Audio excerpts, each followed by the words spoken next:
জীবনে কিছু আনন্দ খুব ছোট্ট হয়, কিন্তু সেই আনন্দগুলোই কখন যেন মনের মধ্যে একটা আলাদা জায়গা করে নেয়। জানেন তো, আজ আমার জীবনে তেমনই একটা ছোট্ট আনন্দের দিন। বিয়ের প্রায় 3.5 বছর পর আজ আবার একা বাসে চাপলাম। বিয়ের আগে কতবার যে বাসায় করে কলেজ, টিউশন আর কত জায়গায় গিয়েছি তার হিসেব নেই। তখন একা বাসে ওঠা, জানালার পাশে বসে বাইরের দিকে তাকিয়ে থাকা সবটাই ছিল একেবারে স্বাভাবিক ব্যাপার।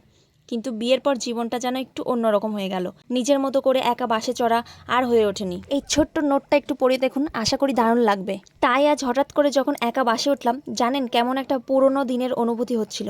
মনে হচ্ছিল যেন অনেক বছর পর নিজের সেই পুরনো আমিটাকেই আবার একটু খুঁজে পেলাম। বাসের জানালা দিয়ে বাইরের রাস্তা দেখতে দেখতে মনে হচ্ছিল জীবনের ছোট ছোট স্বাধীন মুহূর্তগুলোকেও মাঝে মাঝে উপভোগ করা দরকার। আজকের এই একা বাস জার্নিটা তাই আমার কাছে শুধু একটা যাত্রা নয়, বরং অনেক দিন পর নিজের সঙ্গে নিজের একটু সময় কাটানো। সত্যি বলছি, আজ নতুন করে একটা আনন্দ উপলব্ধি করলাম। আপনাদের জীবনেও এমন কোনো ছোট্ট মুহূর্ত আছে যেটা হঠাৎ করে আপনাকে অনেক আনন্দ দিয়েছে? জানাবেন কিন্তু। রাধে রাধে।